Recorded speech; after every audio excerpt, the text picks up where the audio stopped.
नमस्कार दोस्तों, एंड आप सभी का स्वागत करता हूं human I and colourful world के इस लेक्चर में।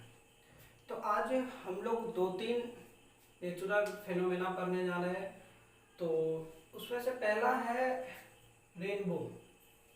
क्या है? रेनबो।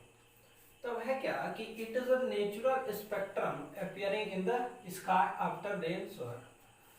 तो होता क्या है कि ये एक नेचुरल स्पेक्ट्रम है और स्पेक्ट्रम एक 7 कलर का बैंड है जिसको मैंने पिछले लेक्चर में समझाया है, तो आप लोग जा करके देख सकते हैं। तो ये एक नेचुरल स्पेक्ट्रम है जो कि स्काई में मतलब आकाश में दिखता है। कब? जब वर्षा होती है। तो it is caused by the dispersion of sunlight. ये डिस्पर्सन ऑफ सनलाइट के वजह से दिखते हैं बाय टीनी वाटर ड्रॉपलेट्स। तो जब टीनी वाटर ड्रॉपलेट से जो डिस्पर्सन होता है किसका? व्हाइट लाइट का, तो उसी के कारण यह हमारा रेनबो दिखता है। अब यह है कि present in the atmosphere a rainbow is always found in the opposite direction to that of sun।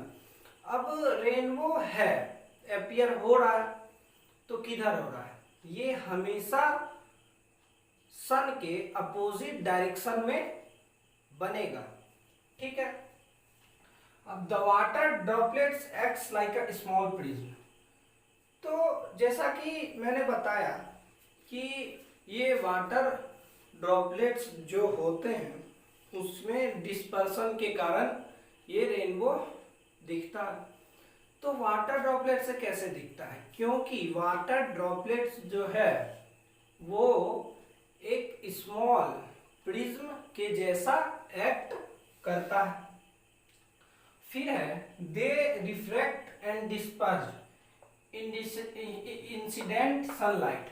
ये रिफ्रैक्ट करता है पहले और फिर डिस्पर्स्ड करता है।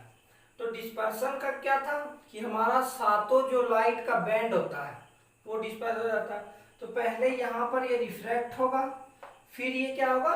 डिस्पर्स, फिर दे reflect it internally and finally refract it again.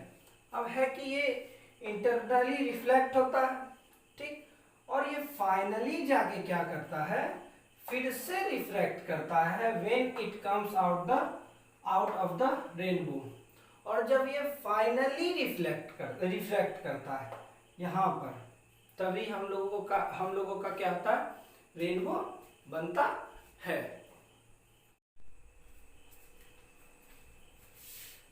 अब है ट्विंकलिंग ऑफ स्टार्स। ठीक है। तो the twinkling of stars is due to atmospheric refraction of star light। Twinkling of star किसके कारण होता है? एटमॉस्फेरिक रिफ्रैक्शन स्टार लाइट का जो होता है उसी के द्वारा ट्विंकलिंग ऑफ स्टार्स होता है। As the light from the star enters the earth's atmosphere it undergoes refraction due to varying optical density of air at various altitudes। होता क्या है कि जब स्टार लाइट हमारे एटमॉस्फेयर में इंटर करता है तो डिफरेंट एल्टीट्यूड पे हमारा क्या होता है? ऑप्टिकल डेंसिटी चेंज होता है एटमॉस्फेयर का, जिसके कारण वो रिफ्रैक्शन अंडरगोज रिफ्रैक्शन उसमें होता है। फिर होता है कि the continuously changing atmosphere refract the light by different amount. अब पहले तो एक बार रिफ्रैक्ट हुआ तो कोई दिक्कत नहीं है, लेकिन जब बराबर कंटिन्यूअसली हमारा लगातार जब चेंज होता है, रिफ्रैक्शन होता है, ऑप्टिकल डेंसिटी चेंज होता है, तो क्या होता है? ये लगातार रिफ्रैक्ट करता है और in this way the star light reaching our eyes increase and decreases. अब इसी वजह से हमारा जो स्टार लाइट है क्या बराबर आता है जाता है और ये कंटिन्यूअसली होता है। इसी वजह से, क्योंकि हमारा जो एटमॉस्फेयर में दो तीन जो लेयर हैं डिफरेंट एल्टीट्यूड्स पे क्या होता है, ऑप्टिकल डेंसिटी चेंज होता है, और इसी वजह से 2 से 3 बार 4 से 5 बार ये क्या होता है, रिफ्रैक्ट होता है। और जब कंटिन्यूअसली रिफ्रैक्शन होता है तो इसी का जब हम लोग का स्टार का लाइट हम लोग के पास आता है तो क्या होता है, ये थोड़ा सा ट्विंकलिंग लगने लगता है, and the star appears to be twinkling at night. तो continuously atmospheric refraction of star light के कारण, स्टार लाइट के वजह से हम लोगों को क्या लगता है कि ट्विंकल जो है, जो स्टार जो है ट्विंकलिंग करता है कब, रात में। ठीक है, किसके वजह से, एटमॉस्फेरिक रिफ्रैक्शन, वो भी कंटिन्यूअसली एटमॉस्फेरिक रिफ्लेक्शन के वजह से।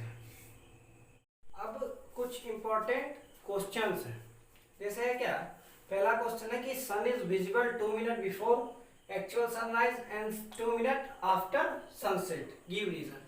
तो ऐसा क्यों होता है, 2 मिनट पहले क्यों दिखता है, 2 मिनट बाद। तो है क्या कि it is because the atmospheric refraction, ये किसके कारण होता है, ड्यू टू एटमॉस्फेरिक रिफ्रैक्शन के कारण। When the sun is slightly below the horizon, जब सन स्लाइटली बिलो, नीचे रहता है हॉरिजन के, the light coming from it travel from less denser to more denser. तो ऐसा होता है कि ये लेस डेंसर से, इसका जो सनलाइट होता है ये लेस डेंसर से मोर डेंसर में ट्रेवल करता है, तो मोर denser air and is reflected downward. और फिर जब लेस डेंसर से मोर डेंसर रिफ्रैक्ट करता है तो ये क्या होता है, रिफ्रैक्ट करता है किधर, टुवर्ड्स द नॉर्मल, और डाउनवर्ड ये रिफ्रैक्ट हो जाता है। thus the sun appears to be raised, and इसी के वजह से सन क्या appears होता है हमारा, राइज पहले, and can be seen 2 minute before, और 2 मिनट बिफोर हम लोगों को ये दिखता है actual sunrise, and 2 minute after actual sunset, और 2 मिनट बाद हम लोगों का एक्चुअल सनसेट दिखता है। अब अगला क्वेश्चन है कि why does the sky appears to be dark instead of blue to an astronaut। अब इसमें है क्या कि क्यों अंतरिक्ष एस्ट्रोनॉट्स को ब्लू स्काई नहीं दिखता है, डार्क दिखता है, ऐसा क्यों होता है। तो ये है कि it is because there is no atmosphere, हमारे अर्थ में एटमॉस्फेयर है जिसकी वजह से सनलाइट क्या होता है, रिफ्रैक्ट होता है, और ब्लू स्काई हम लोगों को दिखता है। लेकिन अंतरिक्ष में क्या है, कोई एटमॉस्फेयर नहीं है, तो वहां कोई रिफ्रैक्शन ही नहीं है लाइट का, इसी वजह से वो डार्क दिखता है, and hence no scattering of light, वहां स्कैटरिंग ऑफ लाइट ही नहीं है। हाँ, स्कैटर करेगा लाइट तब तो इसका हमारा ब्लू दिखता है, एटमॉस्फेरिक रिफ्रैक्शन के कारण जब स्कैटर होता है तभी वो ब्लू दिखता है, और scattering of light takes place in the space. ठीक है, और स्कैटरिंग ऑफ लाइट होता है वहां पर कोई भी स्कैटरिंग ऑफ लाइट होता ही नहीं है, एटमॉस्फेयर ही नहीं है, जिस वजह से वो क्या होता है, ब्लैक दिखता है।